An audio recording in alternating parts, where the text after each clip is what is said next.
Good morning, ladies. It's 9 o'clock in the morning on Wednesday, August 21st, 2024. We're 2/3 of the way through August, so week and a bit left, 9 days. Or is it 10 days? Is August 21 days or 31 days or 30? I don't remember. So I wanted to look at this row to make a decision of whether to move the cows yet. And I wanted to talk a little bit about the concept that Ben at Grazing 365 was talking about. I watched a video this morning. I'll put a link in the description or something. But so my concept of overgrazing and his concept might be very, very similar, but we're looking at it from two different ways.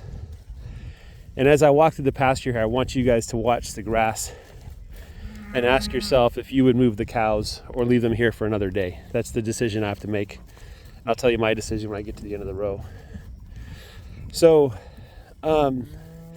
my concept really quick is that you don't put cattle on grass that isn't ready to graze, and you don't graze it down too much, right? You don't go down to the dirt, but instead focus on just getting one good bite of grass. Taking the grass stem or leaf down about a third is the ideal for most grasses. Different grasses are different, obviously. And don't go back to the same spot of ground too early, and don't stay too long. And too long is 3 days, because in 3 days the grass starts to regrow and the cows will munch on that regrowth, and that will absolutely kill the grass. So those are the general principles that I have. And how do you know it's too long or it's too early to go back to the grass? Well, the answer is simple. If it's not ready to graze, if the cows would take too much, then it's too early, right? So normally I like to do twice daily moves. That's kind of the habit that I built. Right now in August, it's a little bit hotter than most other months. And I'm just gonna give them the whole row because I want them to have access to the shade at the end of the row. That's kind of the point. The grass that I have here in Northeast Texas is a mix of Bermuda and Dallas grass, and there's some other grasses in there as well. But these clumps are most likely Dallas grass. Sometimes it's called caterpillar grass because the seed head looks like caterpillars. We're also getting some of this, what was identified as smut grass. It could be Indian grass, I'm not exactly sure. Okay. Greg Judy made a comment in a recent video that this is one of the best summers he's ever had in terms of growing. Maybe the best summer he's ever had. And I don't have as much experience as he does, so I can't comment on whether it's the best ever or in a really long time. But for me, I've been doing this since 2021. So this is my 4th year. So I've been doing it for 3 years, right? And this is definitely the best year I've ever had, right? But that's not really saying much. We've had droughts back to back for the last 3 years. And it's not been a good situation for me, and I made some pretty bad decisions, especially starting out. I was just grazing too much and taking too much of the grass and not leaving anything behind. Okay, so if I understand correctly what Ben at Grazing 365 was saying, his idea was that you have to let the cows eat basically everything all the way to the ground, as much to the ground as you can go, right? And they can't go beyond a certain point. They're always going to leave something behind, right? So you get the cows mobbed up in a dense enough formation that they're going to eat that whole area like in a day or so, maybe less than a day, right? And I know that Ben does like frequent moves, not just twice daily, but he does more frequent moves. I think he's done hourly moves and things like that. Not every day, but you know, experiments and things like that. So I know that Ben has a wealth of experience and knowledge about grazing that I may never achieve. So I'm trying to understand what he's thinking and what he's talking about, right? Again, I'm looking at the grass while I'm talking. So there's two functions going on in my brain right now. One is, do I move the cows? And the other is, and do I understand what Ben was talking about, right? So Ben says that the most critical factor is that you go in there and you eat everything. You, not just the stuff the cows want, but the stuff the cows don't want. You basically force them to clear the plate before you move them to the next area. right? And the effect that has is that everything has to regrow, and grass regrows better than the other stuff. It's just grass is pre-programmed. It's built in to regrow, okay?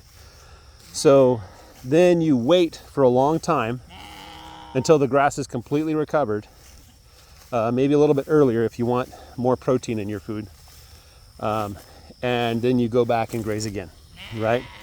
So he's like, you need to be moving more slowly in your field so you have longer recovery periods. That's more important than leaving like cover behind, okay?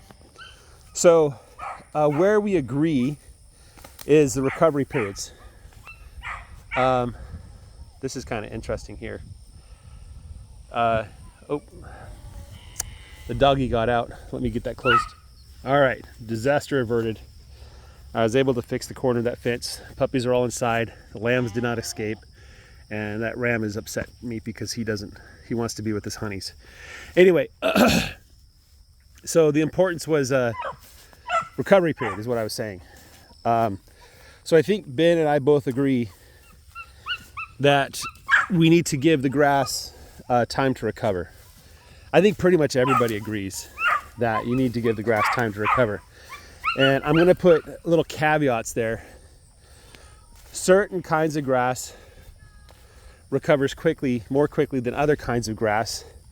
And depending on the time of year and the rainfall, the grass might recover more quickly or more slowly, right? So, important point that Jim Garish makes, if you study his ideas about how to manage drought, is that you can't really count on future growth. You kind of have to assess what you have and graze accordingly, right? And if it turns out you don't have enough forage, you need to get rid of the cows, or at least some of them, right? Stretch out what you do have. Jim Garish is in a completely different environment than Ben and myself. I think Ben's in Arkansas. I think he's at a similar latitude to me. So similar weather. Maybe he gets a little bit more extreme than we do because we're a little bit closer to the Gulf of Mexico. Anyway, I think that point we all agree. Recovery period is important. His point about taking too much or taking too little is that compared to recovery period, that kind of doesn't matter. And you might as well take it all, you know. There's really no benefit to leaving any of the grass behind. Now, I'm going to disagree slightly, but I'm speaking from inexperience and he's speaking from experience. So if you don't know who to trust, I would trust Ben over myself, right? And I think if you talk to Greg Judy, he's going to give you a little bit different advice than what Ben will give you. So listen to what Greg Judy has to say on this kind of topic as well. So in my experience, when the grass is in a highly vegetative state, like you're in spring, the soil is moist, there's plenty of warmth and sunlight, then it kind of doesn't matter how much you take. The grass is going to grow back quickly regardless. And besides, the spring grass is not going to be there in a couple weeks because it gets too hot here for the spring grass to be around for very long, right? So my opinion on spring grass is take as much as you can get as quickly as you can get it while it lasts, right? Clear it, sale, everything's got to go, right? Because you're going to end up, even if you do graze as much as you can, you're going to end up with a bunch of brown stalks in the air come June and July, right?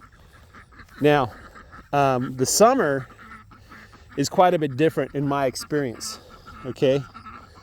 My goal in the summer is to basically create the optimum conditions for the Bermuda grass. The other grasses I kind of don't care about.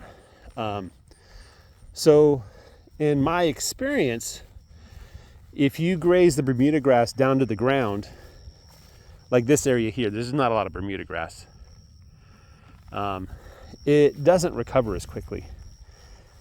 It doesn't protect the soil as well. And bad things happen. Basically, I get a bunch of weeds. If, on the other hand, I leave lots of Bermuda grass behind, then it tends to recover quickly, crowd out the weeds, even crowd out the other grasses. So that's a positive, is letting the grass grow. Now his point is that the cows will go in and they're going to eat the Bermuda grass first because it's the most tasty grass, which I tend to agree, they do like the Bermuda grass.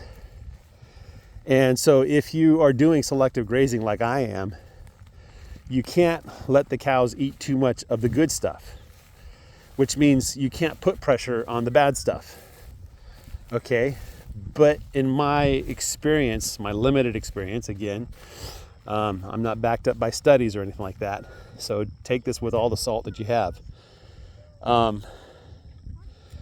The grass is very aggressive and very dominant if given the right conditions. And in my lawn, when I take care of my lawn, my whole goal is to let the grass do its thing and kind of ignore the weeds. The weeds are a symptom of weak grass. And I don't treat the weeds. I just give the grass optimum conditions to grow, and the weeds don't stand a chance, The grass does things below the soil and above the soil that just makes it really hard for weeds to survive, right? And so I'm not grazing everything. I'm grazing Bermuda grass.